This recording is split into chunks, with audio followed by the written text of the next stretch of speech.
नमस्कार दोस्तों, मैं यूट्यूब चैनल स्वास्थ्य ज्ञान में आप सभी लोगों का स्वागत है। आज हम पढ़ेंगे आर्थिक भूगोल में लौह इस्पात उद्योग के बारे में जानने का प्रयास करेंगे कि लौह इस्पात उद्योग के लिए कौन कौन से कारक उत्तरदायी होते हैं और कहाँ भारत में लौह इस्पात केंद्र कहाँ कहाँ पर स्थापित किए गए हैं। तो सबसे पहले हम लौह इस्पात उद्योग के बारे में जानने का प्रयास करेंगे कि लौह इस्पात उद्योग क्या है और किस तरीके से जो कारक हैं उसे कहीं ना कहीं उद्योग को प्रभावित करते हैं।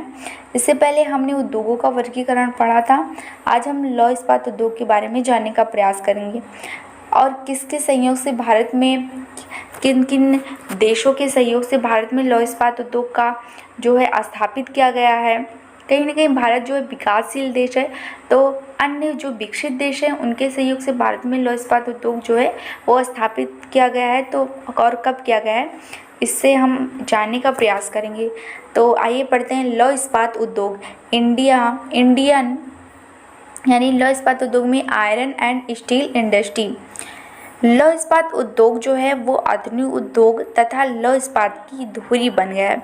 वर्तमान समय में आधारभूत बेसिक इंडस्ट्री के लिए आधारभूत ज़रूरतों के रूप में इसे जाना जाता है।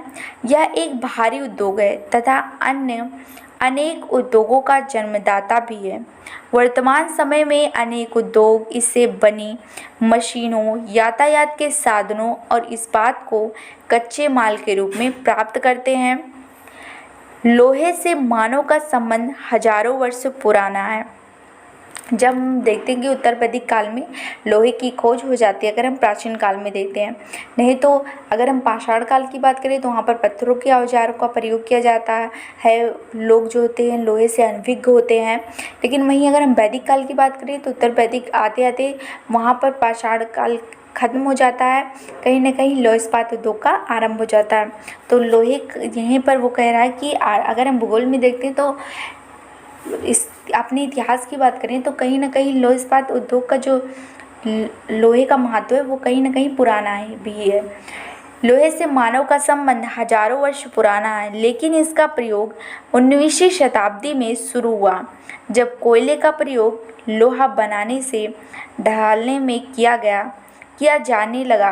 तब वर्तमान समय में बिजली का प्रयोग लौह भट्टियों में किया जाने लगा। इसके साथ ही इस्पात की गुणवत्ता भी बढ़ गई। यह अनेक धातुओं से विविध प्रकार के इस्पात बनने लगे हैं।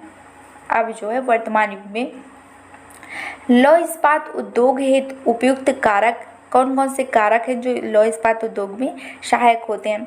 तो लौह इस्पात उद्योग एक भारी उद्योग है जिसमें प्रयुक्त कच्ची सामग्री तथा कोयला, मैग्नीज, चूना पत्थर आदि भारी होते हैं।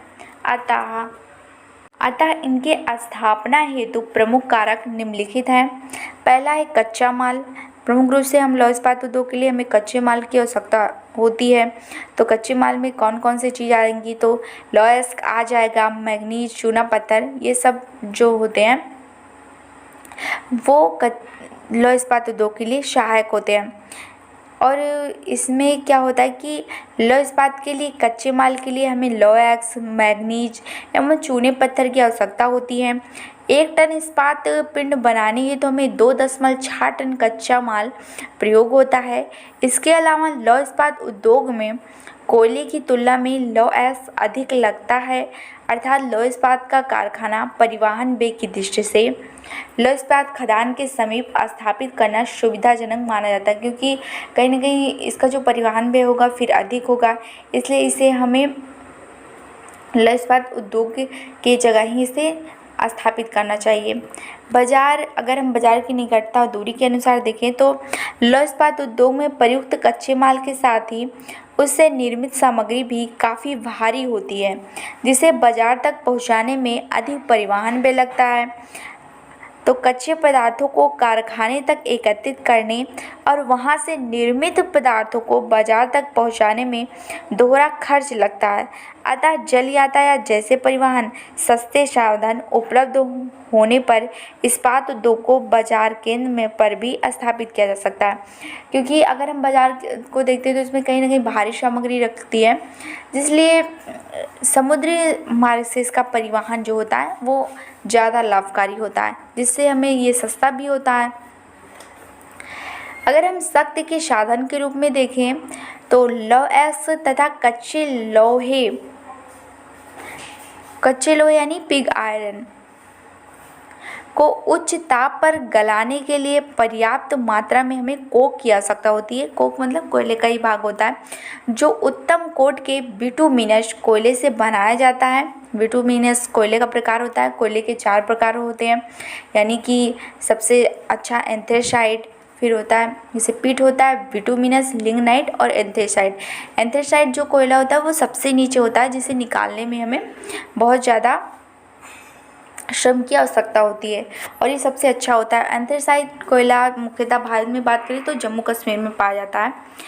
इसमें उच्च शक्ति की विद्युत का भी प्रयोग किया जाने लगा है।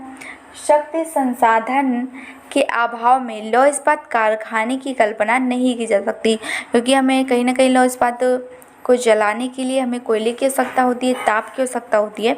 तो कहीं ना कहीं बिना शक्ति से हम लौह इस्पात उद्योग की कल्पना नहीं कर सकते हैं।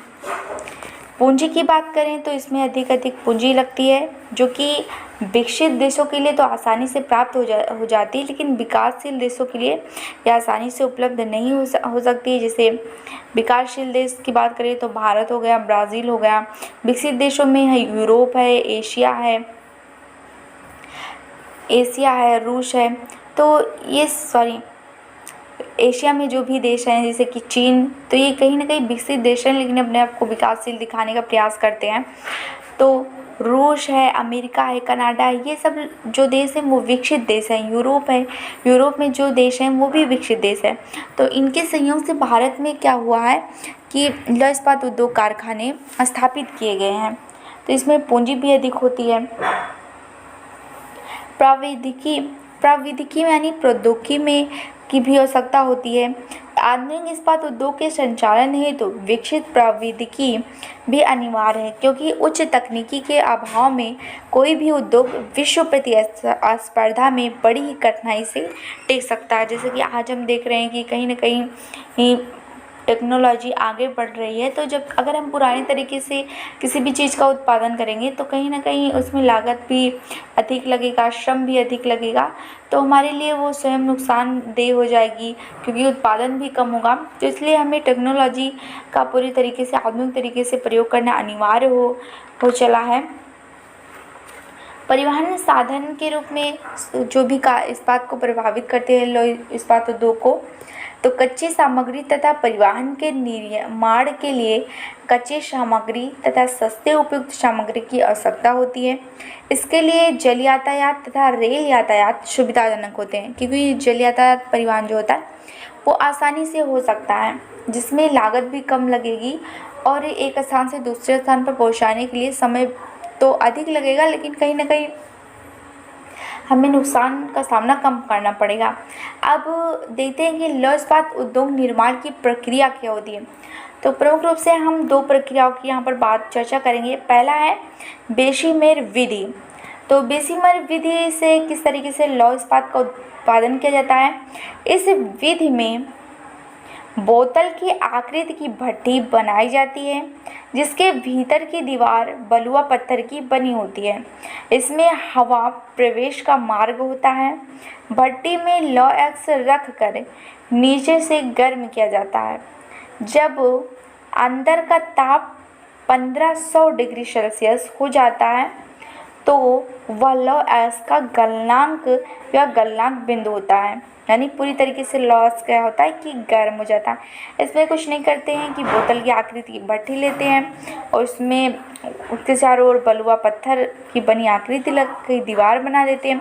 नीचे से उसमें छिद्र होता है जिससे हवा को प्रवाहित करते हैं, और जब लौह अयस्क नीचे से गर्म हो जाता है, यानी ताप जब प्रवाहित करते हैं तो 1500 डिग्री सेल्सियस पर जब यह गल जाता है तो पूरी तरीके से गल जाता है तो इसे हम धातु के रूप में, अलग अलग आकार के रूप में इसे हम परिवर्तित कर देते हैं। इस विधि का निर्माण ब्रिटिश धातु विधि सर हेनरी वेशीमर ने किया था। 1856 ईस्वी में सर हेनरी वेशीमर विधि थी, जिसे वेशीमर विधि के नाम से जाना जाता है। अब दूसरा है उन्मुक्त भट्ठी विधि। इस विधि की शुरुआत सर विलियम सी मेस ने 1857 से 58 ईस्वी में किया था। इस विधि में एक छिछले मुख की भट्ठी बनाई जाती है। इस भट्ठी में लौह, मैग्नीज, चूना पत्थर आदि डालकर नीचे से ऊर्जा प्रदान की जाती है। जब तापमान 1500 डिग्री सेल्सियस तक पहुंच जाता है तो लौह पिघल जाता है। इसके बाद धातु को सांचे में ढालकर इस्पात बना लिया जाता है। तो दोनों कहीं ना कहीं एक समान है, बस इसमें हम मैग्नीज, चूना पत्थर, लौह का प्रयोग करते हैं और नीचे से ताप लगाकर इसे भी 15 डिग्री सेल्सियस पर इसे भी गलाया जाता है।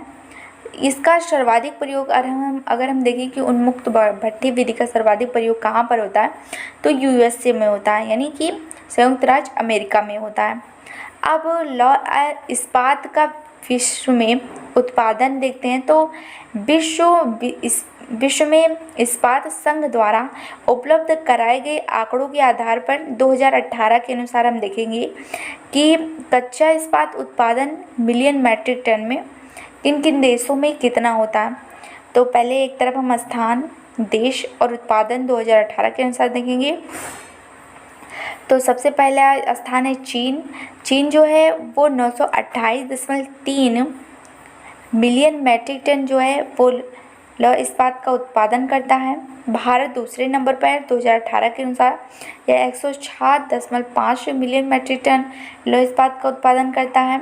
तीसरे पर जापान है जो 104.3 मिलियन मैट्रिक टन लौह इस्पात का उत्पादन करता है। चौथे नंबर पर ये 86.7 मिलियन मैट्रिक टन लौह इस्पात का उत्पादन करता है। दक्षिण कोरिया ये 72.5 मिलियन मैट्रिक टन लौह इस्पात का उत्पादन करता है।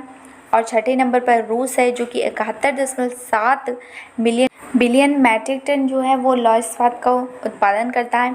सातवें नंबर पर जर्मनी है जो 42.4 मिलियन मैट्रिक टन लौह इस्पात का उत्पादन करता है। आठवें पर टर्की है जो 37.3 मिलियन मैट्रिक टन लौह इस्पात का उत्पादन करता है। नौवें पे ब्राज़ील है जो 34.7 मिलियन मैट्रिक टन लौह इस्पात का उत्पादन करता है। ये आंकड़े 2018 के अनुसार हैं। 10वें पे ईरान है जो 25 मिलियन मैट्रिक टन लौह इस्पात का उत्पादन करता है। अब हम जानने का प्रयास करते हैं कि चीन में किस तरीके से लौह इस्पात का उत्पादन करता है, कौन कौन से क्षेत्र में इसका उत्पादन होता है। तो चीन जो है वो लौह इस्पात उद्योग में जिसका प्रथम स्थान है। तो 2012 में चीन में असंशोधित इस्पात का उत्पादन रिकॉर्ड 2.7 करोड़ मैट्रिक टन हुआ जो विश्व का 46.3% था।